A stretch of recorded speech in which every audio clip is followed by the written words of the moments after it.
Yo, ¿qué tal? Bienvenidos sean a este podcast. Este es el primer podcast regresando de la existencia, de la no existencia de Weirdhead por cierto tiempo. Am, la idea es subir algún podcast naturalmente solo para que puedan tener algo que escuchar mientras están haciendo cualquier cosa, ¿no? A veces los podcasts ayudan mucho para explorar cosas que no pensamos comúnmente. Entonces ya con los podcasts pues los podemos darnos un tiempo para eso. Este podcast en específico va a tratar sobre la naturaleza del miedo, las funciones que tiene el miedo, el impacto y algunas estrategias para afrontarlo en nuestra cotidianidad. Así que bien, pues sí, vamos a explorar lo que sería una de las emociones más fundamentales y complejas del ser humano, el miedo.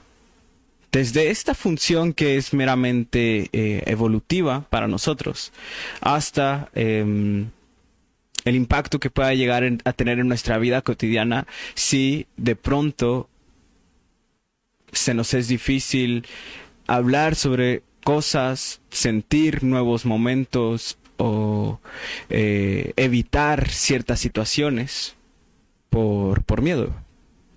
El miedo es una emoción que todos hemos experimentado en algún momento de nuestras vidas. Es de hecho muy común sentir miedo la mayor parte de nuestras vidas, porque en realidad nuestro cerebro está diseñado para estar siempre pensando en las partes negativas. No quiero decir que naturalmente somos negativos, pero sí estamos casi la mayoría del tiempo viendo cómo sobrevivir, porque así es como nuestra mente funciona, aunque no tengamos nada que nos haga sentir esa sensación de manera directa, ¿no? Sentir esta sensación de supervivencia de manera directa. Así que bien, pues como el miedo es una emoción básica que ha jugado un papel crucial en la supervivencia del ser humano, esta se ha quedado en su ADN casi como para que pueda llegar hacia muchos años de vida, ¿no? Desde una perspectiva evolutiva, el miedo nos va preparando para enfrentar o evitar peligros potenciales, ¿no? Y cuando esto sucede, es que nosotros vamos encontrando una sensación de comodidad más amplia en lo que sea que estemos viviendo, ¿no?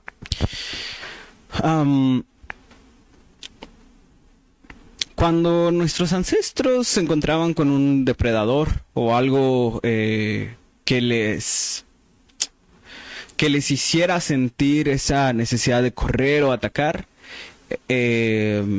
pues fue guardada para que nosotros pudiéramos sentirlo y que nos pudiera ayudar, ¿no? Para poder prepararnos, ya sea para enfrentarlo, lo que sea que vivamos, o huir en el caso contrario, ¿no? Cuando nosotros huimos es cuando suele suceder más esos problemas que pueden desencadenar ansiedad, por estar recordando el evento constantemente y estarse diciendo cosas en la mente para poder, no sé, sentir algo de placer al repetir el momento ya de una manera satisfactoria, ¿no? Es así que, pues bueno, se empiezan a sentir todas estas cosas físicas que ya conocemos, el corazón latiendo más rápido, músculos que se lleguen a tensar, adrenalina, y de esta manera, pues es que podemos conocer a este momento como la respuesta de lucha o huida. Sin embargo, ya en nuestro mundo actual, muchas de las amenazas que enfrentamos no son ni directamente un tigre de dientes de sable, o pues tampoco estamos pues peleando con algún otro ser humano de manera cotidiana, ¿no? De hecho, nuestra civilización está constituida como ya en estos momentos como algo un estilo de vida que busca huir de las problemáticas y vivir en una sensación de placer o confort prolongada de manera artificial, ¿no? Y es así que nuestras respuestas al miedo pueden convertirse en algo que no puedan llegar a tener control en primeras instancias, pueden llegar a ser un poco más desproporcionadas. Por ejemplo, a muchas personas hablar en público puede darles una sensación de miedo muy potente. A ver, voy a subir un poquito más esto. A ver, así para alejarme un poco. O bueno, no, así está bien. Hola. Ahí está bien. Es que hace mucho calor aquí. Estamos en 6 de mayo, 6 de junio, y hay mucho calor en Monterrey. Pero sí, algunas personas hablar en público puede ser algo desgastante, muy tenebroso y algo a lo que puedas sentirse como si estuvieras enfrentando un peligro físico. Esto se debe a que nuestro cerebro aún reacciona de manera similar como como reaccionaba en el pasado a la sensación de amenaza. Pues sigue desencadenando las mismas sensaciones. El problema es que estos nuevos problemas contemporáneos son más complejos y necesitan un tiempo constante para percibirse, lo cual puede llevar a una sensación de desgaste mental que pueda inhibir la percepción del ser, bueno, de la persona, y que naturalmente les cueste mucho trabajo sentirse y vivir fuera del miedo, ¿no?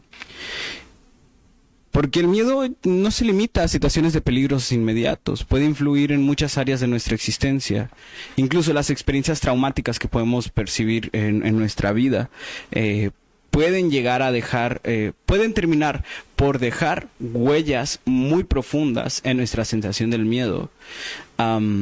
Es tanto así que si sucede algún tipo de accidente automovilístico, si sucede cualquier tipo de situación que te haya puesto en peligro, este tipo de miedo puede llegar a generalizarse y extenderse a percepciones similares o que hubieran estado en el mismo momento en el que esto pasó.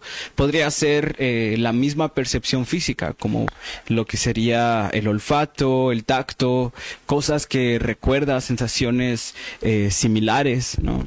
El impacto del miedo puede llegar a construir una percepción de la vida autolimitada y que te debilite constantemente.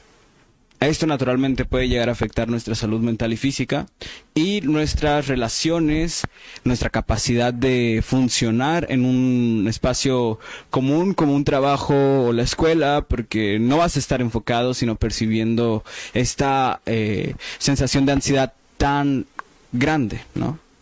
Es una preocupación muy constante y difusa, pero naturalmente las personas con ansiedad suelen experimentar pensamientos catastróficos y una sensación persistente de desesperanza frente a situaciones muy comunes, las cuales pueden llegar a estar detonadas por un miedo traspasado a otra situación. Volvamos al accidente del automóvil. Si de pronto esta persona, no sé, que tuvo algún accidente en un coche,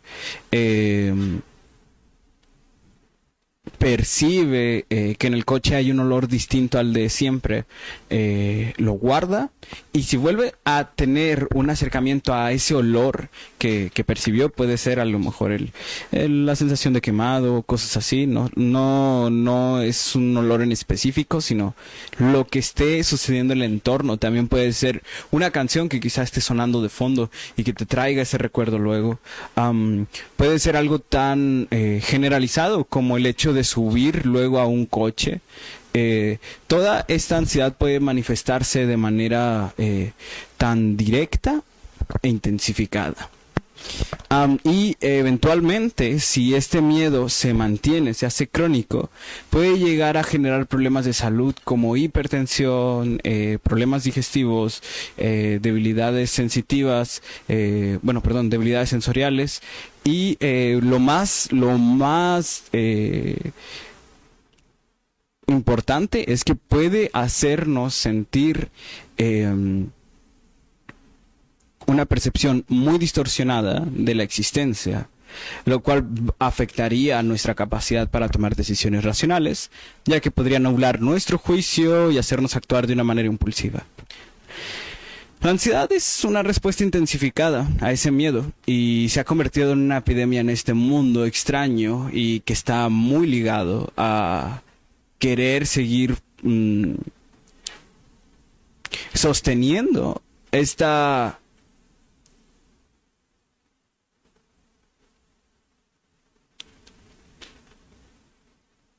sensación de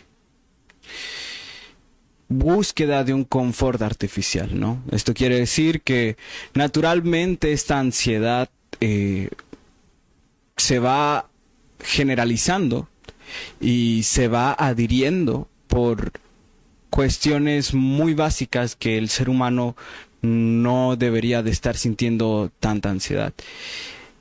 Esto ya tiene que ver más con la forma en la que este individuo se relacionó con el entorno y cómo el entorno lo moldeó con sus acciones, ¿no? Esto quiere decir que, pues, si hay personas que pueden llegar a tener un miedo generalizado a hablar en público, la sensación de pánico va a existir incluso desde antes de que esta situación de hablar en público se cree, y va a estar molestando e inquietando al individuo hasta que suceda y que se cumpla esa sensación de catástrofe por haberla premeditado desde antes, ¿no? Esta ansiedad termina por ser diferente al miedo porque es una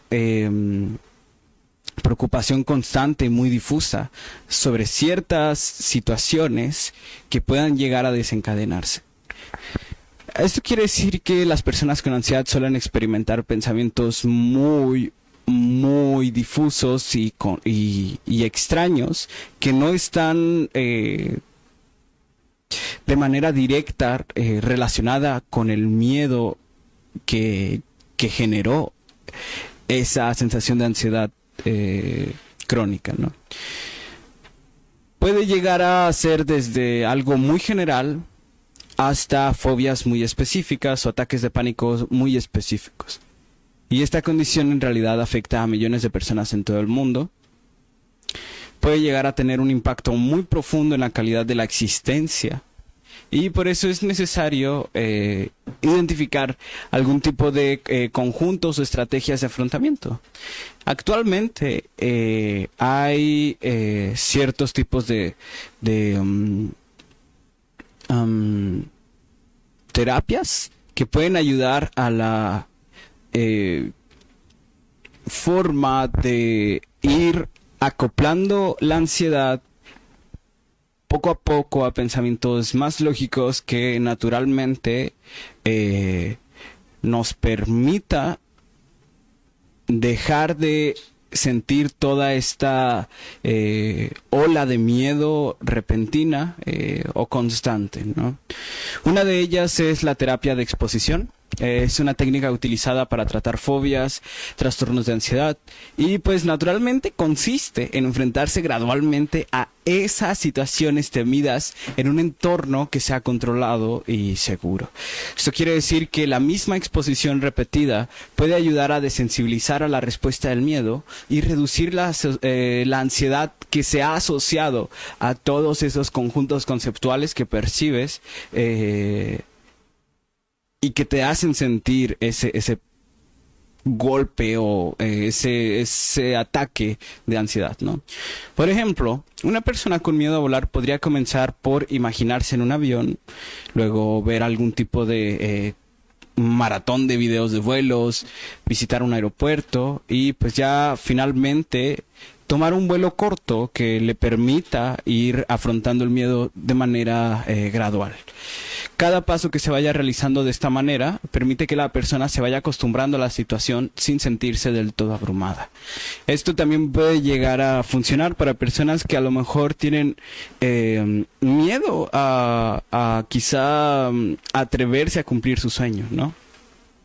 De esta manera, si una persona sueña con ser a lo mejor fotógrafo o un artista que hace muy buenos dibujos, pero que tiene miedo de enseñarlos, el punto sería ir buscando situaciones que lo vayan impulsando a ir acercándose poco a poco a esa sensación en específica, como a lo mejor si tiene miedo de presentar su obra directamente hasta a un conjunto de personas, podría empezar haciendo dibujos, subiéndolos a la red, podría comenzar, en el caso del fotógrafo,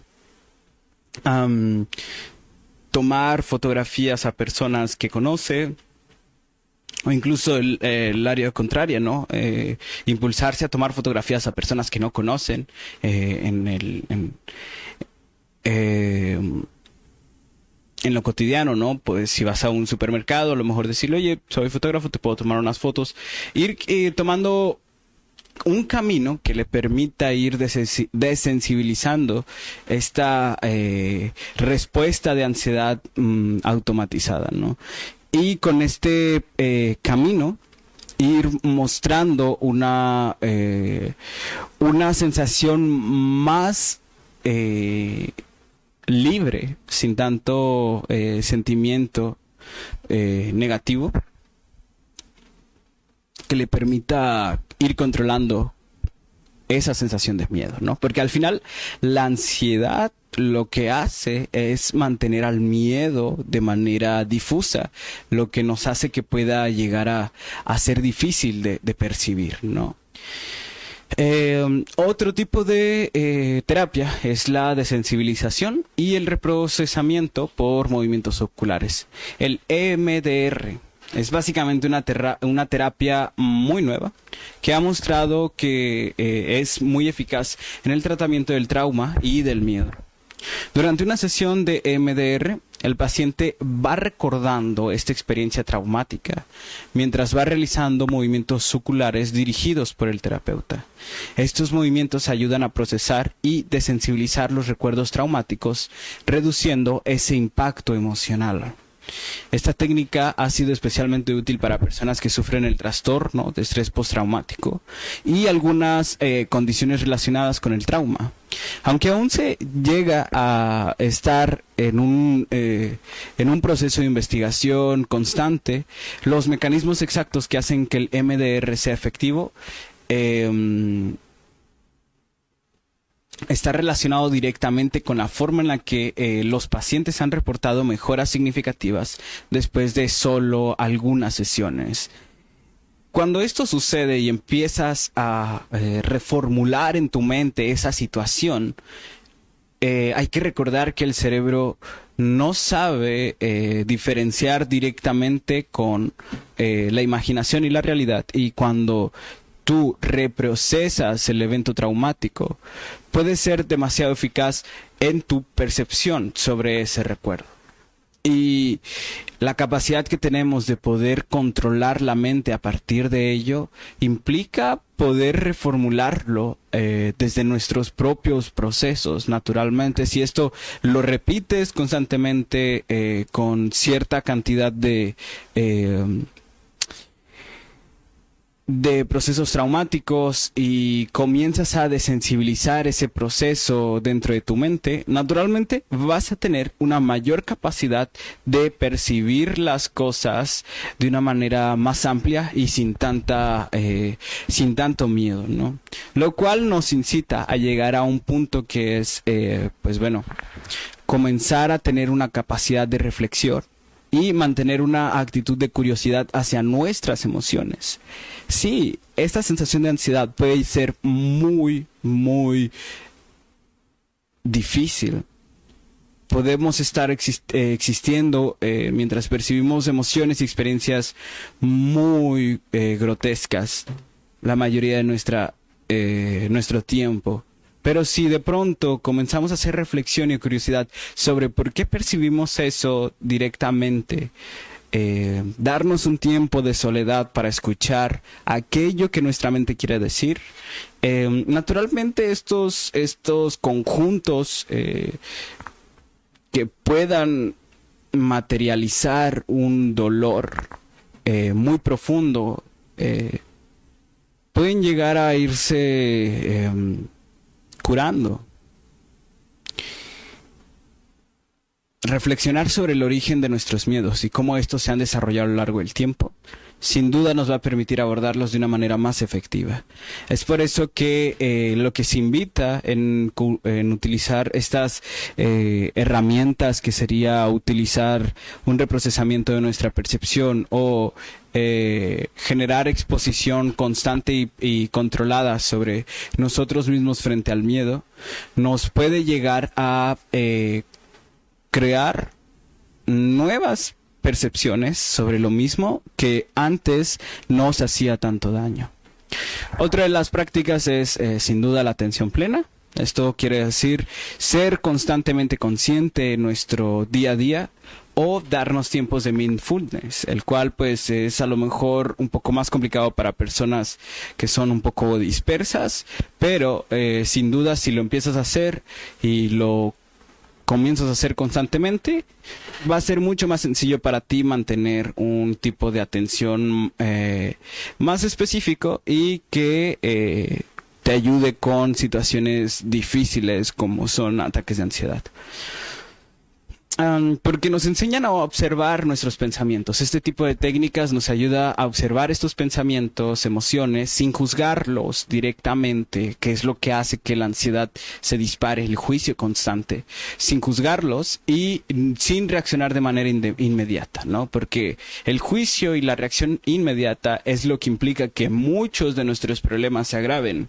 Entonces, tomar cierta distancia de nuestros miedos y verlos de manera más objetiva va a incrementar el papel de la seguridad interna y la confianza. Esta sensación de seguridad en realidad es lo que uno debe de sentir constantemente para poder manejar el miedo, y esto es lo importante. Esta seguridad no se va a basar en el control absoluto de nuestro entorno. Nunca vamos a poder controlar nuestro entorno, sino en que nosotros podamos sentir confianza de nuestras capacidades. Es así que si nosotros confiamos de nuestras capacidades, cualquier entorno que se vuelva constantemente agresivo puede ser un juego para nuestra percepción en lugar de un campo de batalla al que estamos destinados a perder. Si pronto comenzamos a hacer un tipo de introspección que realce nuestra sensación de seguridad y confianza real y no basada en la búsqueda de un placer inmediato o artificial, nuestra ansiedad va a bajar considerablemente, haciéndonos sentir una experiencia positiva y de autogestión emocional. Otro de los apartados más importantes es tener una red de apoyo sólida, que pueda ser compuesta por amigos o familiares en quienes realmente confiamos.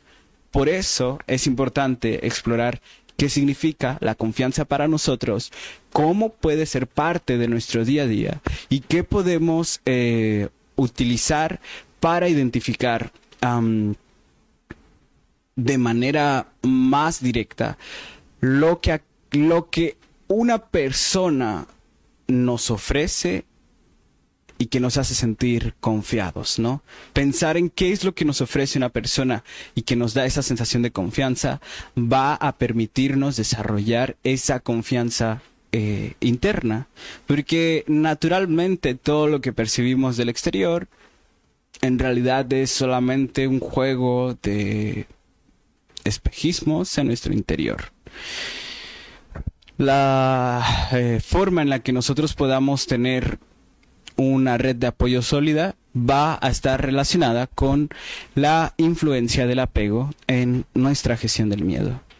Porque bueno, el estilo del apego que desarrollamos en nuestro punto más infantil va a jugar un papel muy crucial sobre cómo manejamos el miedo. Ya sabemos que los niños que desarrollan un apego seguro tienden a tener una mayor capacidad para regular sus emociones y enfrentar situaciones estresantes.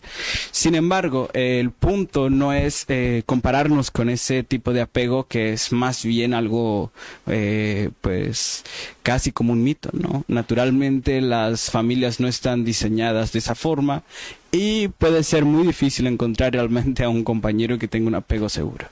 Es por eso que si comprendemos con mayor facilidad lo que para nosotros son esos puntos de confianza, como sería alguien que valore lo que estoy escuchando, alguien que valore lo que estoy hablando, perdón, alguien que valore lo que estoy sintiendo o expresando, alguien que valore mi apoyo físico o mi apoyo monetario, lo que sea, ¿no? Esto ya va a depender totalmente de la persona.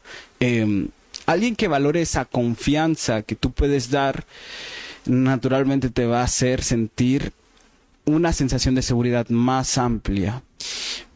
Esto no quiere decir que hay que usar a las personas para validar nuestra seguridad, sino que podemos comprender las situaciones que experimentamos en la cotidianidad como constantes pruebas internas para generarnos un camino más amplio hacia esa sensación de seguridad y confianza. De esa manera, el miedo y la ansiedad irían disminuyendo poco a poco, porque te sentirías seguro de afrontar situaciones de alto nivel estresante que puedan llegar a tu existencia y que pueden desmoronarte.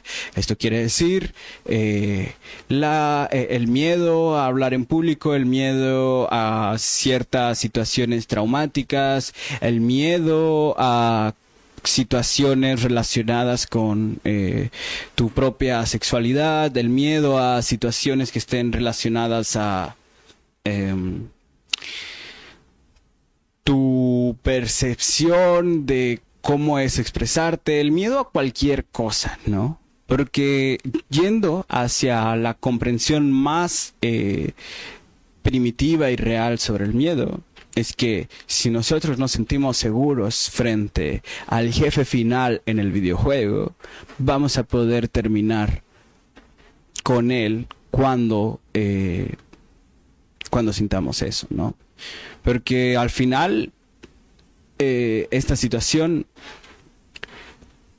puede ser muy estresante para cualquier persona, pero si de pronto tienes las habilidades de un guerrero nivel 68, es un guiño, bueno, ya olviden ese tipo ya olvídenme, sí, solamente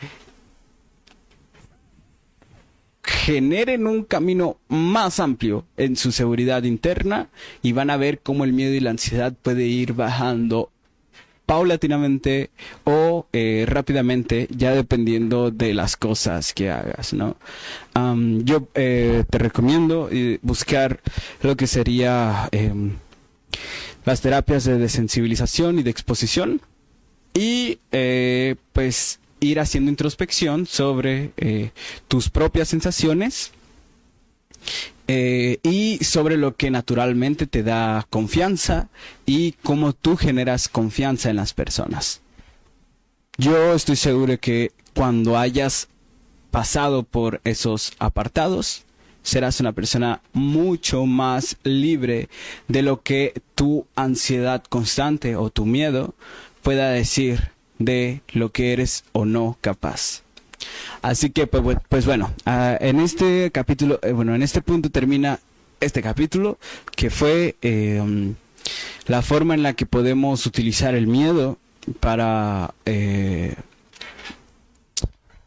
olvídenlo, la forma en la que el miedo puede llegar a impactar en nuestra existencia y estrategias con las cuales podemos afrontar ese miedo para joderlo y que no nos joda a nosotros.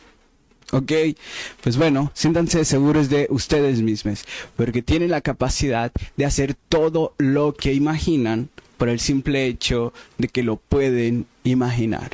Así que si tú aún no te has atrevido a hacer una obra única, si tú aún no te has atrevido de ir por ese trabajo que deseas, atrévete, salte del closet, destápate, ok, ya, de que atrévete realmente a conseguir eso que quieres. No hay más. Utiliza tu tiempo, deja de estar viendo reels o lo que sea. ¿Saben? Es todo.